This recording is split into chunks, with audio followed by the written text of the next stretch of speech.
चुड़ैल की बांसुरी। एक सुहाना सा दिन होता है और मगन, रामलाला, चंदन, राजन, तपन और गोलू के पापा गांव के बरगद के पेड़ के नीचे बैठकर अपनी शाम की गपशप कर रहे हैं। अरे रामलाला और चंदन, तुम्हारी फसल कैसी चल रही है इस साल? अरे बंधु क्या बताएं, बारिश ने तो परेशान कर रखा है।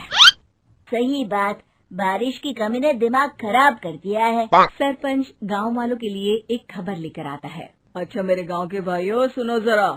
हमारी सरकार ने किसानों के लिए शहर में एक सेमिनार का आयोजन किया है, जिसमें वो खेतों के बारे में और भी कुछ जानकारी देंगे। तो मुझे लगता है कि हमें वहां जाना चाहिए। सरपंच जी, मेरे खेतों में कीड़ों ने परेशान कर दिया है, उसके लिए कुछ जानकारी मिलेगी क्या? बिल्कुल, तुम्हारे खेतों के बारे में तुम्हें सारी जानकारी देंगे वो लोग। तुम तीनों को जाना चाहिए, बहुत फायदा होगा तुम्हें उससे। ये कहकर सरपंच वहाँ से चला जाता है और तीनों सोचते हैं कि वो शाम के वक्त मैदान पर मिलेंगे और वहीं से रवाना हो जाएंगे। तीनों दोस्त मैदान पर मिलते हैं और जैसे ही निकलना शुरू करते हैं तभी एक बांसुरी की आवाज सुनकर वो भी उसी ओर सम्मोहित स्थिति में चलना शुरू कर देते हैं। कुछ बच्चे हर बार की तरह अपना दोपहर का फुटबॉल का गेम खेल रहे हैं। पकड़ लिया, पकड़ के दिखा मुझे, इतना भी नहीं कर सकता। अच्छा, कितना भागेगा? आखिरकार तो मेरी पकड़ में आ ही जाएगा। हाँ, तुझे पता नहीं तपन, राजन कितनी तेज दौड़ लगा सकता है। खेलते खेलते अचानक से एक बांसुरी की मीठी आवाज सुनाई पड़ती है। सारे बच्चे उसका पीछा करने लगते हैं। शाम हो गई है और बच्चों के घर न आने की वजह से उनकी माँ मैदान में पहुँच जाती है। राजन बेटे, अरे ओ राजन बेटे, किधर चले गए? इतनी देर हो गई, घर वापस क्यों नहीं आए बेटे?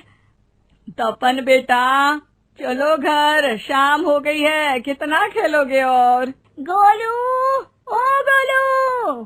तीनों की माँ एक दूसरे को देखने लगती है और उन्हें एहसास होता है कि उन तीनों के बेटे घर आए ही नहीं। अरे राजन और गोलू की मम्मी, आप इधर? राजन और गोलू घर नहीं आए क्या अभी तक? नहीं तो दोपहर में राजन मुझे बताकर गया था कि वो तपन और गोलू के साथ खेलने जा रहा है। मैंने सुना है कि गांव में एक चुड़ैल घूम रही है, कहीं वही तो नहीं ले गई ना हमारे बच्चों को? ऐसा कुछ नहीं हुआ होगा, हम तीनों अलग अलग जगह ढूंढते हैं, इधर ही खेल रहे होंगे तीनों बच्चे। ये कहकर तीनों बच्चों की माएं उन्हें ढूंढने निकल गई। बहुत देर हो गई और फिर भी तीनों बच्चे मिले नहीं। तीनों की माएं मैदान पर फिर से मिलती हैं। सुनिए जी, ये तीनों मिल ही नहीं रहे हैं और मेरे दिमाग में बहुत बुरे बुरे ख्याल आ रहे हैं। आप चिंता मत कीजिए, हम सरपंच से जाकर बात करते हैं, वो हमारी मदद करेंगे। गोलू की माँ सही कह रही हो, चलो चलते हैं।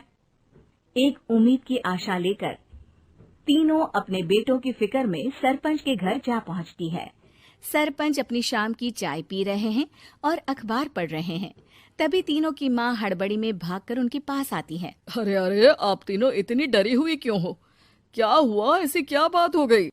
तिवारी जी, हमारे लड़के दोपहर से खेलने गए हैं और अब तक लौटे नहीं हैं। हमने उन्हें सब जगह ढूंढा लेकिन हमें वो मिले ही नहीं, इसीलिए हम भागकर आपके पास आ गए। अच्छा, इनके पिता कहाँ है?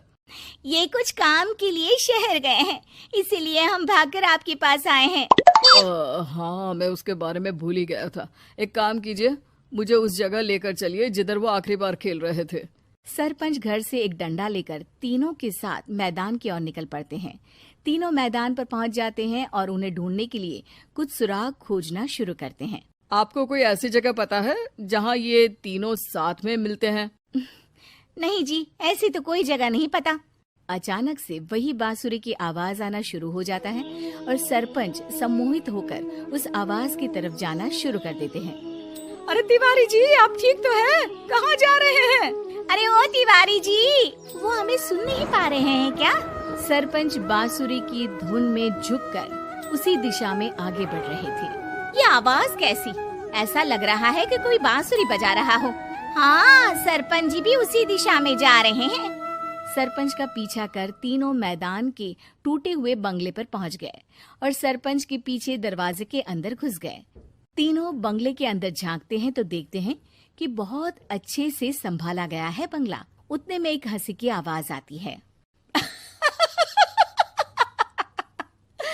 मेरी बांसुरी, तूने मुझे आज तक कभी तंग नहीं किया। हमेशा अपने जादू से लड़कों को खींच लाती है।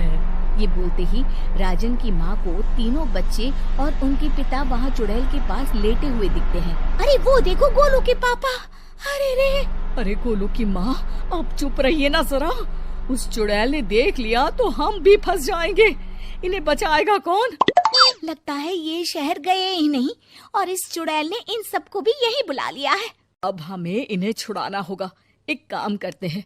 राजन की मम्मी गोलू और तपन की मम्मी को एक प्लान बताती है। बिल्कुल सही कह रही हो राजन की मम्मी। चलो आज इस चुड़ैल को मजा चखाते हैं। तीनों माएं अपने छुपने की जगह से बाहर निकलती हैं और एक्टिंग करना शुरू कर देती है। ये तो बढ़िया है। अब इसका असर औरतों पर भी हो रहा है। वाह जी वाह। तीनों माएं चुड़ैल की थोड़ा करीब आती हैं। राजन और गोलू की माँ चुड़ैल को पकड़ लेते हैं और तपन की माँ बांसुरी हाथ से पकड़कर तोड़ देती है। अरे पागल औरत, ये क्या कर दिया? मेरी बांसुरी को तोड़ दिया। अब मेरी शक्तियाँ खत्म हो जाएगी। तुम्हें तो अरे तुझे क्या लगा चुड़ैल कहीं की हमारे बच्चों को और पतियों को हाथ लगाएगी तू?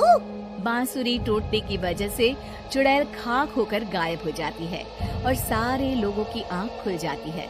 सब अपने परिवार को लेकर उस बंगले से बाहर निकल जाते हैं। कहते हैं ना, नारी